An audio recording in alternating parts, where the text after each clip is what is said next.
Welcome back and say hello to my sketchbook DIY where I'll be designing a sketchbook cover from scratch by creating a collage of scrapbook paper and recycled materials. I've had the scrapbook paper for a while and obviously I haven't used very much of it, so I'm happy to have an excuse to use it again. I'm only using a couple of pages, but I'm going to cut a few things out of the first page that I brought out. The sketchbook was a lot bigger than I expected it to be, and I'm really excited for that. I've never had one this big before. It did end up making it a lot easier because the paper was the same height as the sketchbook, so I only had to cut a couple of inches off of the side, and using my little paper cutter made things so much easier. This is just a cheap one from Walmart that I got from under 10 bucks a couple years ago, and it's lasted me pretty well. The sketchbook that I'm using is a Canson mixed media sketchbook. I've been using Canson for years. I know there are better brands, but I'm gonna stick with what I know for now, plus it's in my budget, by which I mean under 15 bucks for one this size, so I think that's a pretty good deal. I really like that the mixed media paper is thick enough for me to be able to use with my gouache, watercolor, or my markers, so I don't have to worry about what medium I want to choose to use in my sketchbook. The pages that I'm using right now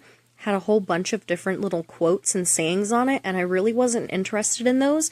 Originally, I was only going to use the moon off of it, but then I really liked this little card shape and the little sun that was beside it. After I cut out the little card shape, I went ahead and rounded the corners on two of the edges just to give it a more unique shape so it wasn't just a rectangle, because I felt like that would be more fun.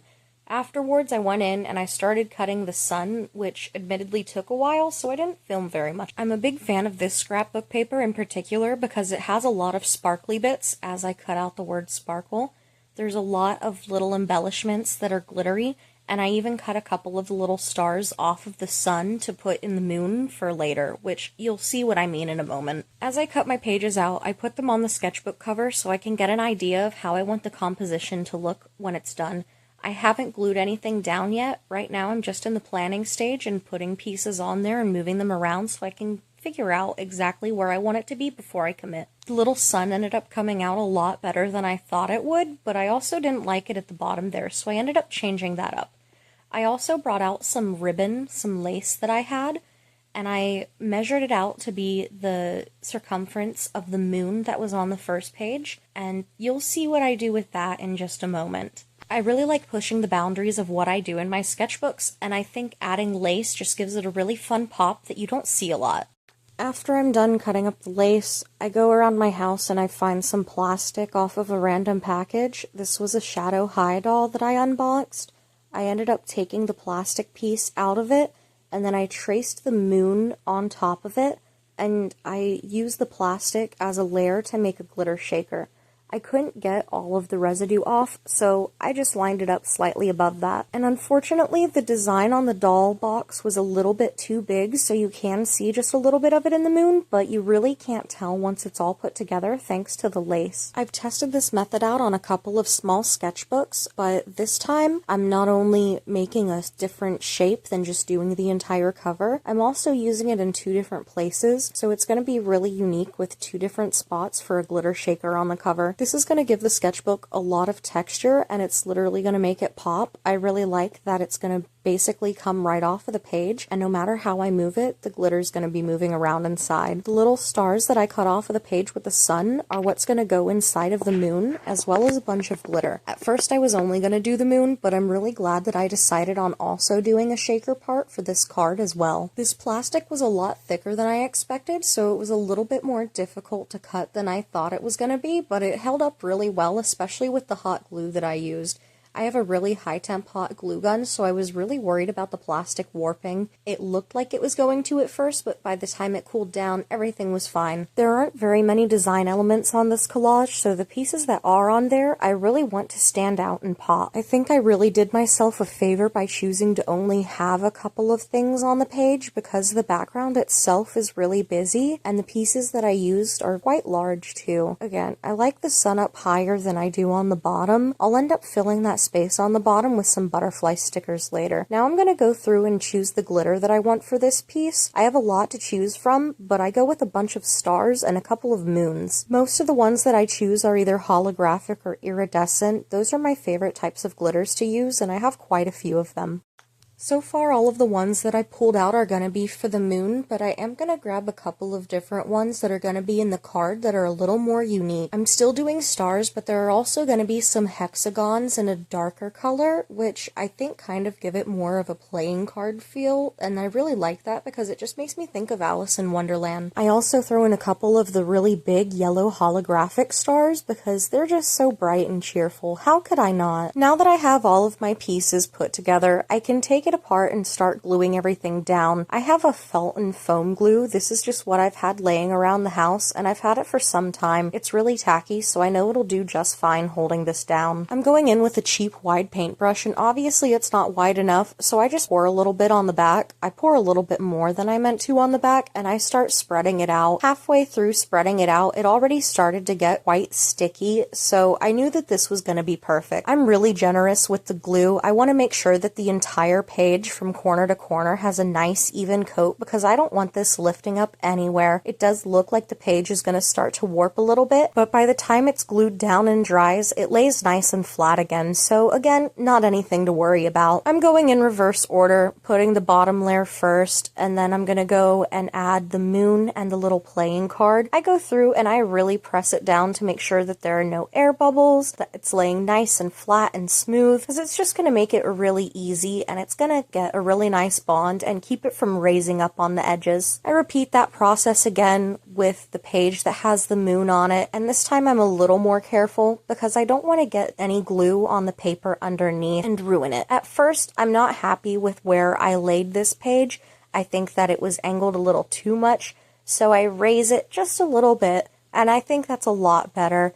Next, I go in and I start gluing down the playing card. This time I just loaded my brush up with a whole bunch of it and didn't even bother pouring. And again, I'm going to smack it down right there.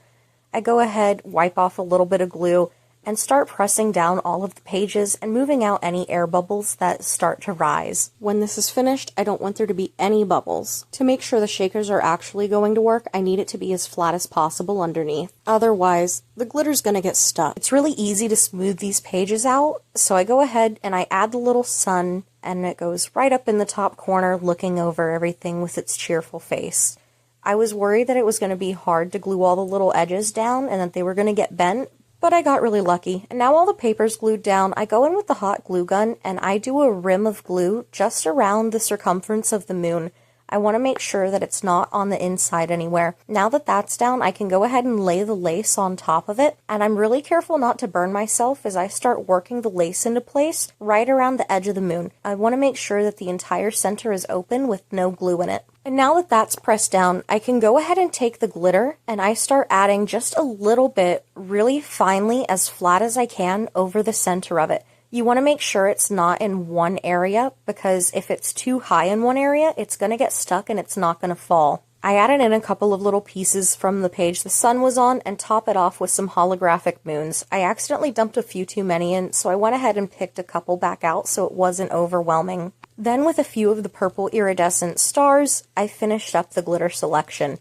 Now I'm going to go back over the hot glue and add another really thick rim just around the edge of the lace again. I'm going to be really careful not to get any of the glue inside at all, and I'm going to take the plastic and put it right on top. I'm going to press it down flush with the lace because the lace is going to give me a little bit of an edge, so it's actually raised from the paper below. And because there's no glue on the inside, once this dries, that glitter inside is going to be able to shake around freely. That being said, make sure you don't start shaking it until the glue is completely dry, otherwise the glitter's going to get stuck in it and it'll defeat the whole purpose of it being a shaker. I'm going to do the same thing with the playing card shape underneath, except this time it's not going to have a layer of glitter, so I'm just going to make sure that I put the glue on really thick and let it actually sit for a second before I start putting the plastic on top of it. You just want to make sure that whenever you put plastic on top of the glue, there's going to be a little bit of a gap between the paper and the plastic that's on top. That's what's going to give your glitter the room to shake around. Once I'm done making this shaker, all that's left to do is add the little butterfly embellishments, and this sketchbook cover will be finished. I had a lot of fun making making this today, and I think that I really challenged myself to create something unique. I think that customizing sketchbooks is a great way to make something personal to you, and for me personally, it also helps to have something that I like to look at. It's better than just a blank cover with some brand name on it, because it's something that I already made, and that's going to help inspire me to create even more. If you're also somebody that likes to decorate your sketchbook covers, let me know below if you're the type of person that just likes to make a sticker collage, or if you like paint it or add drawings, or what you do to make it feel special, or do you just leave it plain as is? Don't forget to like and subscribe if you learned anything new in this video, or if you're going to use any of the ideas that you saw for your own. I would love to see the shaker sketchbooks that other people come up with, because it's not something that I've seen done a lot before. I think that sketchbooks are the perfect place to really push your creativity and experiment with what you do, so